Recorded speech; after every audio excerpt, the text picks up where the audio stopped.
Hello, and welcome back to the Can You Dig It podcast, where we dig down, dig deep, and dig into the process of self-discovery and personal growth. I am here with Jessica Rebello from Unleash Potential Life Coaching. I'm Jordan Nocht from the Center for Alignment, together bringing you 2+ decades of combined counseling and coaching experience. We are bringing you here the exploration of the theory, but more importantly, the application of subjects in mental health, emotional awareness, and since it's important enough to mention twice, personal growth. Today's episode is titled Questions, Digestions, and Suggestions. Lots of estions. Such an estion-esque episode. This is the first of our Q&A series where we have asked our clients to submit questions to us that they would like explored or answered. And I think I'm gonna, we do have a caveat with that. Jessica, is there anything you want to add in terms of, a disclaimer, qualification, if you will? Yes, absolutely. So this is just your perspective and my perspective on how we would recommend handling these questions or handling these situations, right? It's like by no means a one-size-fits-all approach. It's truly just what comes to mind in your heads in this moment on a fictitious client that we're thinking about when answering some of these questions. So for all the listeners out there, I don't want them to think like just because we're saying to do it one specific way that they have to go home and handle it that one specific way. It's totally different for everyone. Right. Well said. Yeah, I think it's just it's exactly that. It's not a one-size-fits-all thing. Do not just blindly adhere to what we're saying. Explore it, look at it. If you have, a genuine diagnosis or serious, serious illness, really explore this stuff with a counselor, with your own coach, with family, with your doctor, whoever it might be, before creating any change or applying these things. But, for the average person who's looking to grow, that's not really involved in any kind of counseling or coaching. I mean, this is probably for you, I would say. Yeah. Right? Yeah. Something like that. I agree. So without further ado, let's bring up our questions here. And the first question that we had submitted was, and I think this one applies to a lot of people, how do you deal with difficult people and keep yourself centered? That's a good one. That is a good one. I'm going to jump in and just go really quick into the simplest, but also most profound, most important piece of advice I can give anyone in this type of situation where you're in a situation where you're either being attacked or you're getting triggered by someone. They're clearly on the offensive or aggressive, or they're extremely emotional in some way, or they're yelling or something like it's a difficult interaction. Slow down. That's all I can say. Model it, be it, set the pace yourself. Soft and slow. You want to speak like this. You want to be calm. You want to pause. They may try to interrupt you. You stay firm in the soft and slow. That's my biggest piece of advice for that one. Anything? Good advice. Yes. Really good advice. The one thing that just triggers my brain is like always being mindful of responding to somebody and not reacting to them. Because I think for a lot of us dealing with difficult people, we want to react, right? Like we get defensive sometimes, we get aggressive sometimes, that we just want to react right back and kind of like feed that narrative that they're giving us. But like, you're right. If you slow down and like take a minute, collect your thoughts, collect yourself, breathe, and respond to them, it will totally change the direction of the conversation. Yeah, absolutely. Absolutely. For those who are strong-willed and willing to apply it, coming at an angry person with compassion, it can be really, really helpful. You definitely, when I say compassion, it's almost like looking to understand. Like finding the need, finding that, like, why are you coming at me like this? What can I do? How can I help? Like what, this isn't helping anyone. So what can I do for you? What can I do? How can I help? So it's really finding compassion without judgment. Yeah, No judgment. Mhm. Oh boy. Is that even possible? And do people do I that? don't know. Is I don't know. I'm judging you Sounds for nice. saying non-judgment. Oh my goodness. Sounds so nice.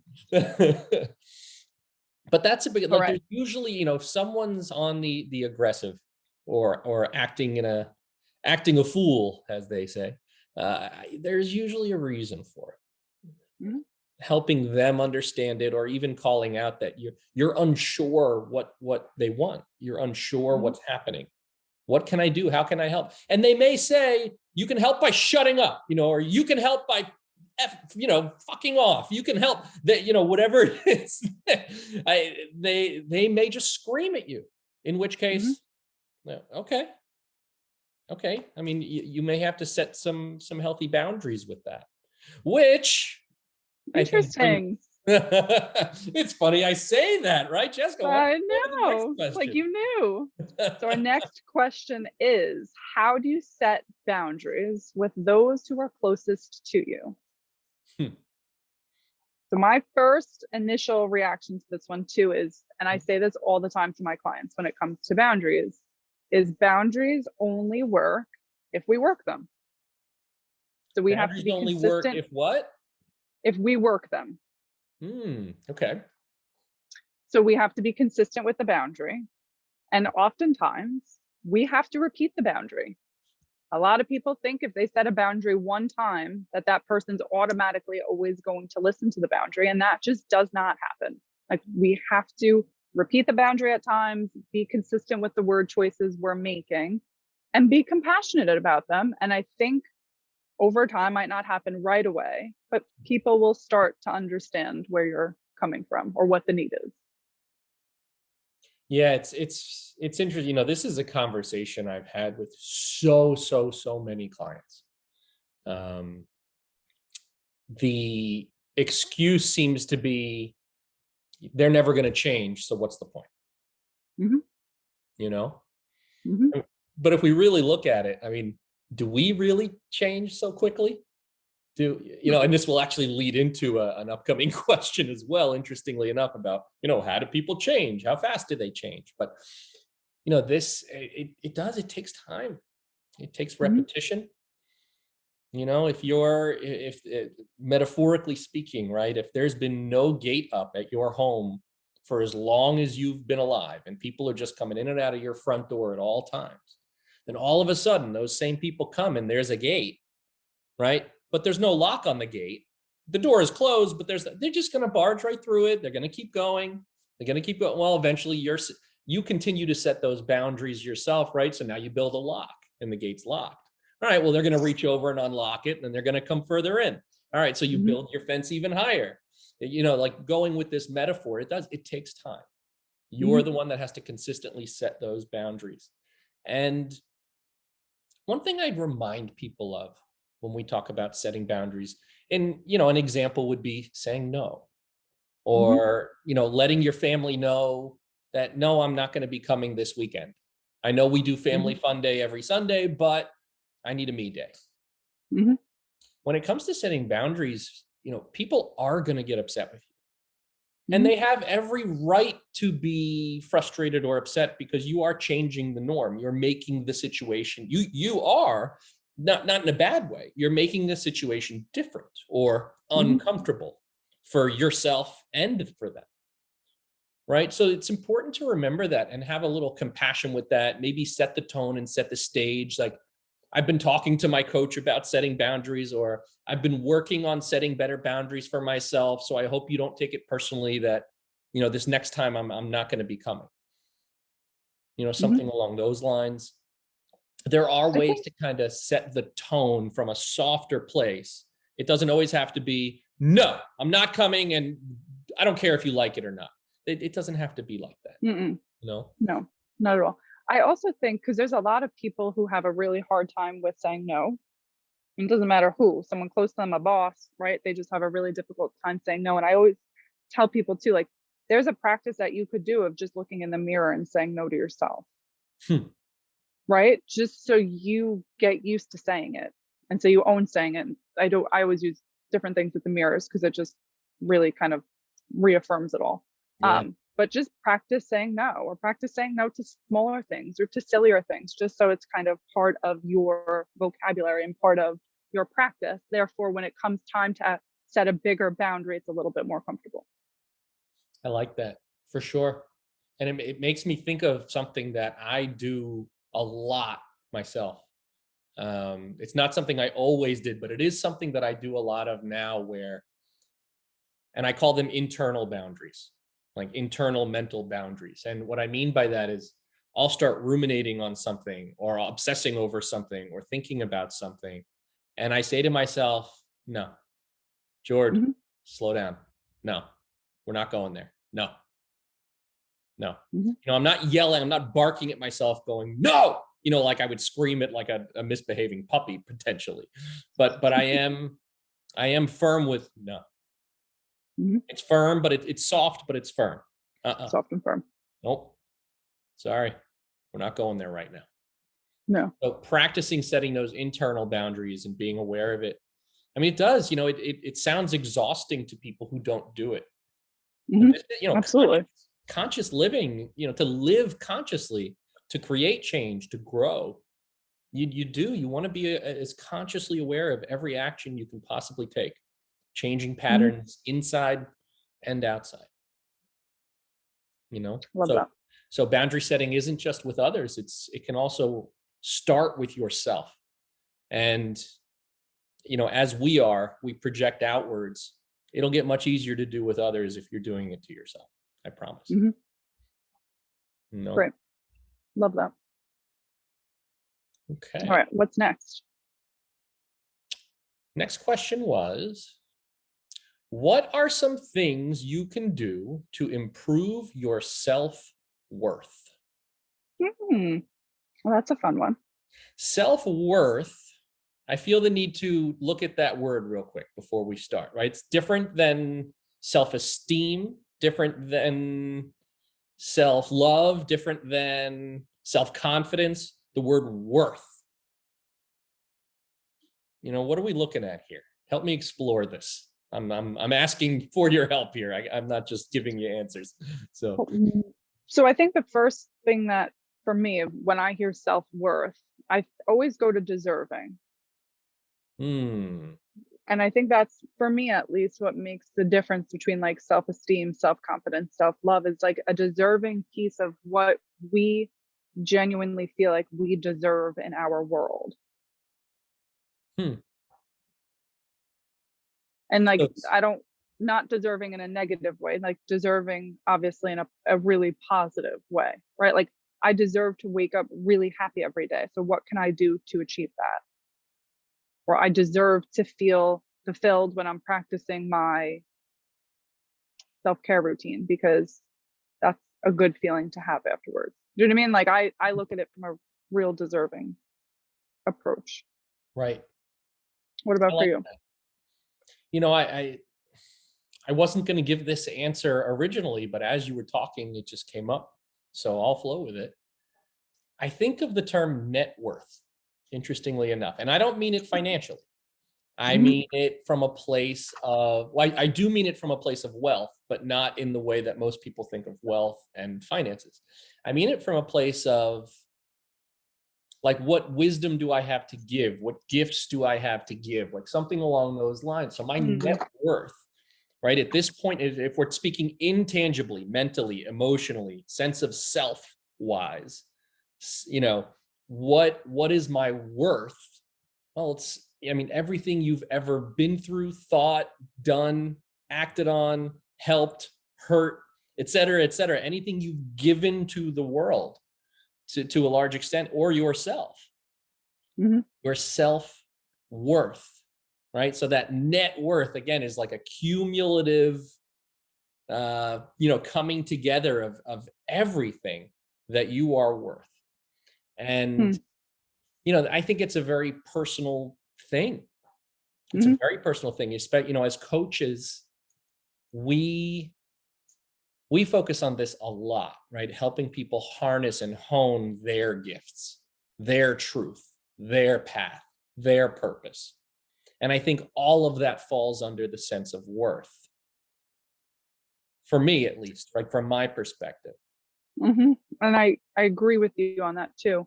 I also like how you explained it as it's almost like a recipe, right? Like there's a few things that go into it. It's not just this one piece to achieve or this one thing to achieve to then say like, okay, my self-worth is good or my self-worth is healthy or however you want to phrase it. Do you know what I mean? Like there's a few things that go into it. And of course it's very individualized based on the person and based on what they're looking to get from life, right? Like what their goals are and what they're looking for here.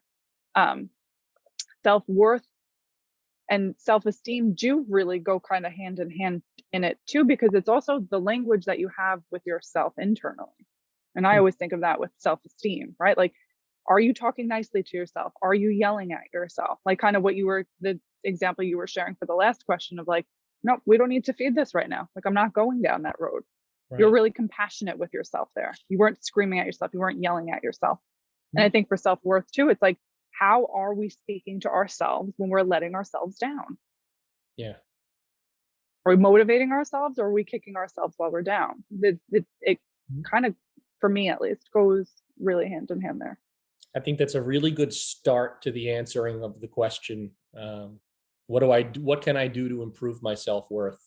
Zoom in on your self-talk and tweak it, adjust it, make sure it is loving, compassionate, understanding, but potentially motivational, but never condemning, judgmental, condescending, critiquing, things along those lines.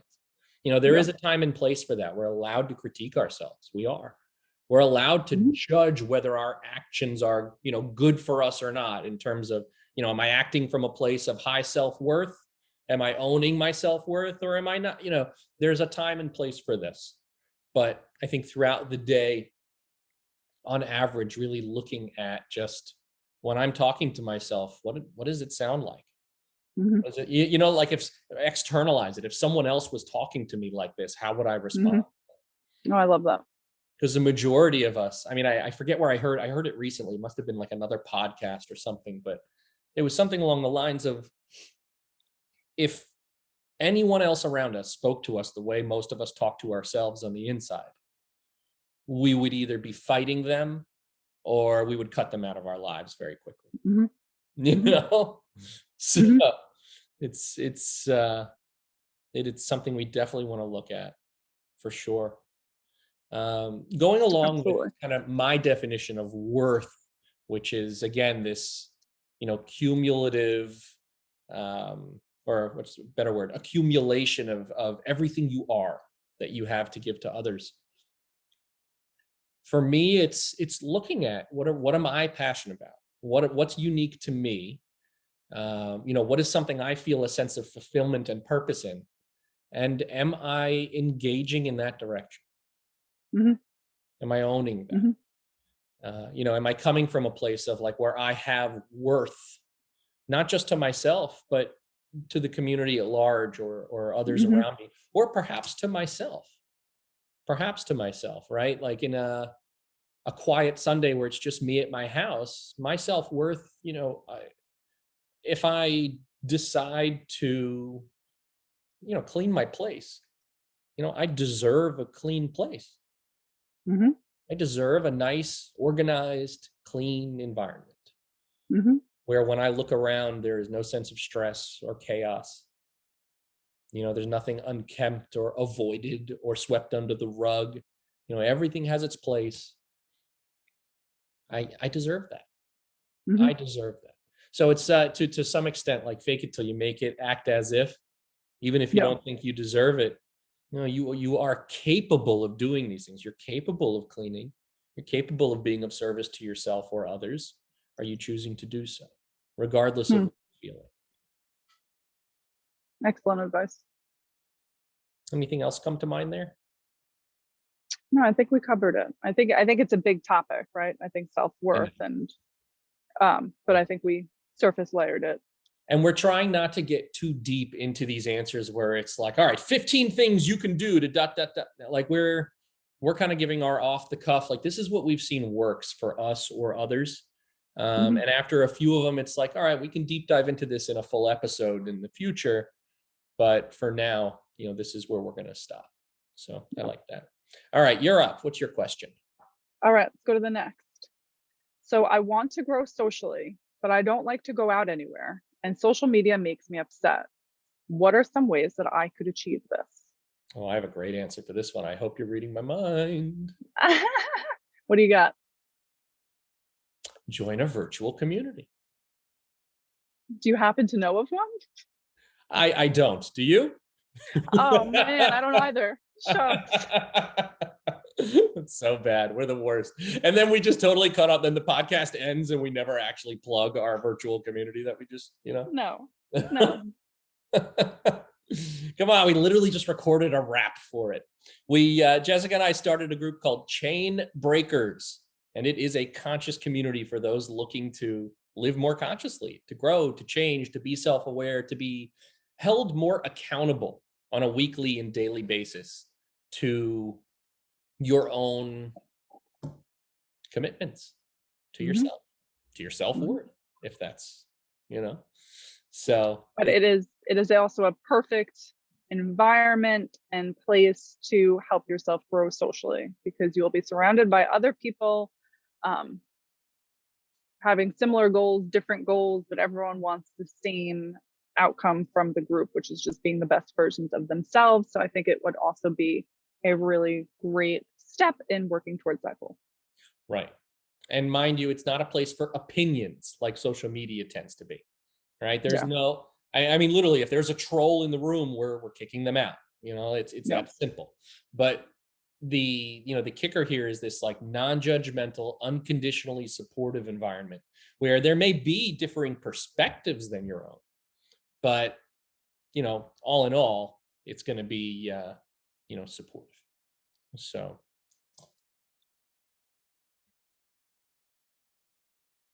okay, next question that comes up. How fast can someone actually grow and or change? What do you think? So I think it depends on the person, obviously, but I think it also depends on what you're trying to change, right? And I think for some things, change can't happen overnight, but I think for other things, things can absolutely happen overnight, right? I have a client who quit smoking. He woke up one morning and said, I'm not smoking cigarettes anymore, and totally dropped it. And that was overnight. That was a change that happened overnight. But if you're someone who's trying to change, like being more socially, I'm being more socially, good word. Being more social, that's not something that could happen overnight, right? Like that's going to take a little bit more time and patience. So I think it all truly depends. What do you think? I happen to agree. My big thing is, any of us have the ability to wake up tomorrow and say, no, I'm going to be completely different. I'm going to wake up at 7 a.m. instead of 9:45. I'm going to eat healthy. I'm going to exercise. I'm going to meditate. I'm going to, this, and this, go to work. When I get home from work, I'm going straight to the gym. After the gym, I'm doing, and you can legit change overnight in that sense that you've changed. Your habit is totally different. It can be extreme if you're willing and ready to do that. I'm not going to lie. I've done that for myself before, where sometimes it's easier for people to change everything than it is to change a few things. It depends on the person, depends on the experience, depends on how much pain you've been in while acting the same and acting those patterns out. Pain plays a big part in it, right? Yeah.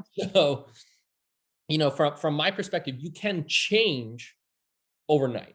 Even like the social one, like you can change that by going and being social, even though that you may be having anxiety attacks the whole time. Well, your anxiety attack has no bearing on the fact whether or not you're acting as someone who is social, because you're in a setting with a bunch of people. So you're being social, you're interacting, you're uncomfortable, you're terrified, you think you look stupid, you're having a panic attack, all this stuff. But objectively, you're being social. You've done it. You've changed instantly overnight. You're social. Yeah. So I think it's a matter of aligning ideally as much as you can, your thoughts, your words, your deeds with this new reality you want to embody. It can happen overnight. keeping that momentum going after that first night, that's That's the hard part. a different story. You Yeah. may need a community or some kind of support or, something. I'm just throwing that out there. Shameless plug. Okay. All right, next. Is it impossible to grow when you are not healed? And is healing growing? I like that question. That was a good one. Is it impossible to grow when you are not healed? I'm I gonna have a reword that to make it a little more palpable. Okay. Is it possible to grow when you are not healed? Okay. Is it So I have possible? Oh, go ahead. what is healed? What does healed mean? That's a very good question. It's a very good question. And Um, whose standards of healing? right. It's a good question. I think to the person who's been crying themselves to sleep for the last 2 months, well, healed means I'm not crying myself to sleep anymore. Hmm. To the person who's been isolated and depressed and not getting out of bed for the last half a year, again, healed maybe looks like I'm back at work and living a normal life the way I used to. Hmm. For some people, it's, I don't get triggered as much. For some people, Hmm. it's, things that remind me of my deceased loved one no longer cause me to break down into tears or want to, punch a pillow or, Hmm. something along those lines. That's the nicest I could put it, but nobody hits pillows. That was nice. If you hit pillows, go hit something better than a pillow. Come on, you can break something, I promise. That was terrible. So growing is not conducive to healing. We don't need to be healed or healing in order to grow as an individual. I think that whoever asked the question answered their own question when they qualified it with that last statement: is healing growing? Hmm. And I think a lot of times they are one and the same when Hmm. when most people are talking about healing. You're growing in the sense that you're expanding your understanding of life and self Hmm. to incorporate this new reality, or to incorporate this new wound, or to incorporate this new scar into who I am or what life is. Hmm. Right? Someone who's, attached at the hip with their mother, and then all of a sudden their mother passes away.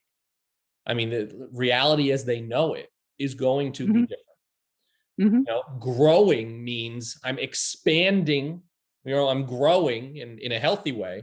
I'm expanding my understanding of what life is, because I never understood life without my mother being by my side.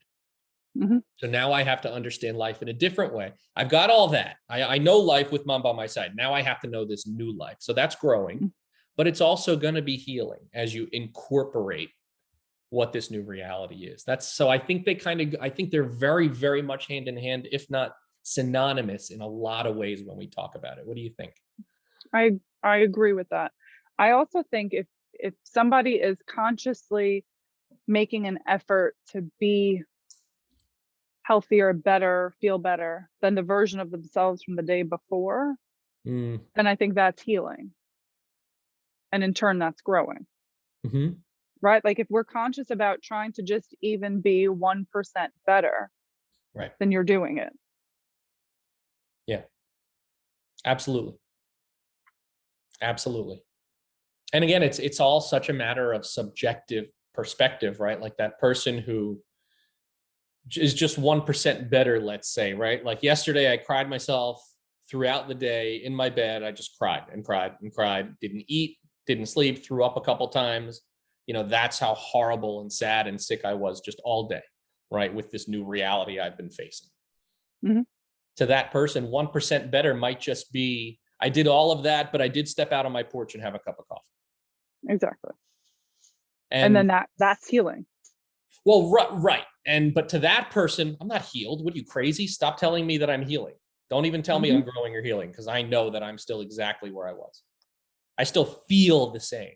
I'm still Fair. thinking the same things. I'm Hmm. still, but no, I actually objectively, I see a difference. Mm-hmm. You Mm-hmm. stepped Yeah, outside today. You made yourself a good cup that of you coffee, pointed that out. Yeah, something along those lines. I like when we no, do the examples. I like trying to make it real.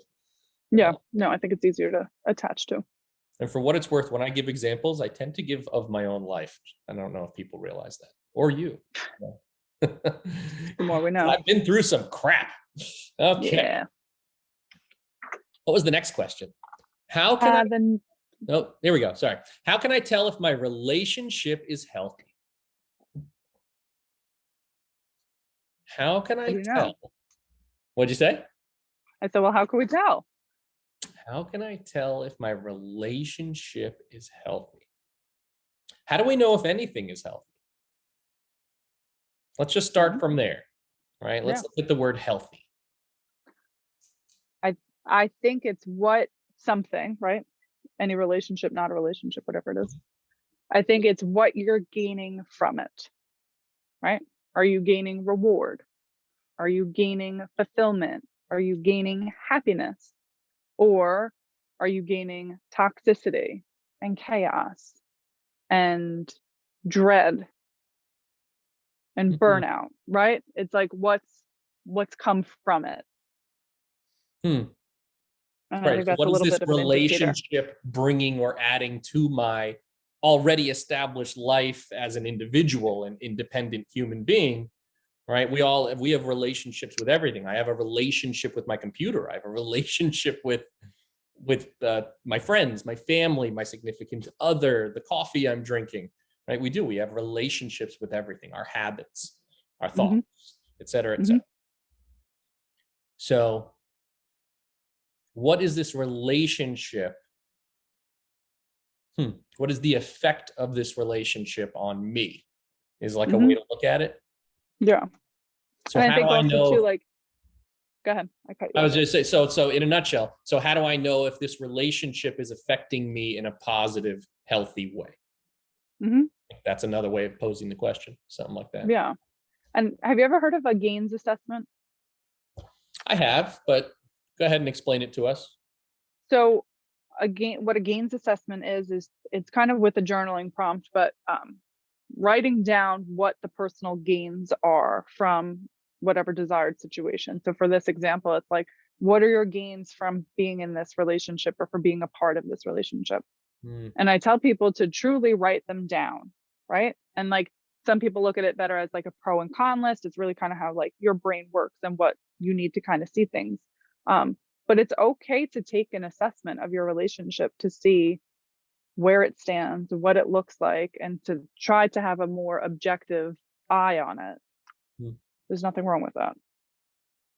And as you say that, I feel the need to put this out there. I think there's a lot of people that don't want to do that because they Hmm. know what the answers are and they know Hmm. what they're going to find, and they're either going to be demoralized from it or they're going to be stuck in a place of, okay, I see it, but my partner's not willing to change. So what do? I'm stuck. I'm a victim here.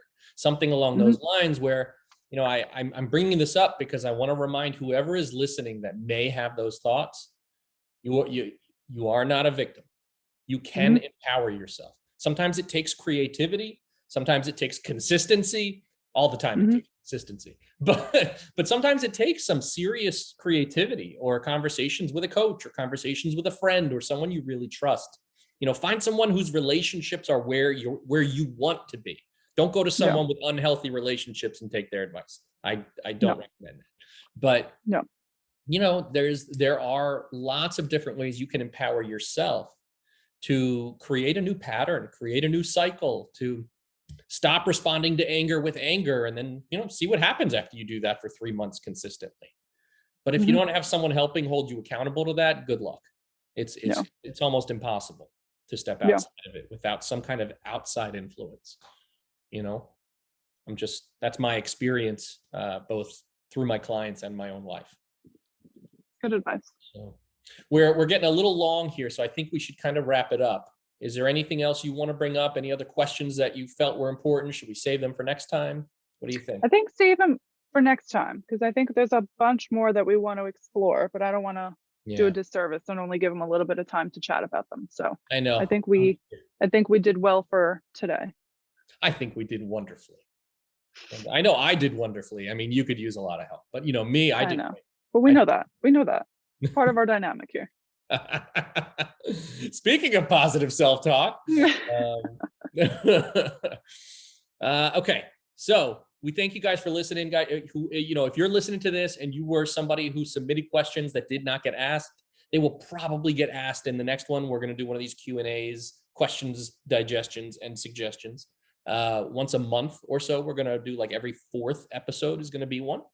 If you have questions to submit, you can email either of us, or you can email me, my full name, Jordan M. Nacht, Nacht, @gmail.com. And otherwise, we look forward to coming back to you with next week's Can You Dig It episode. All right.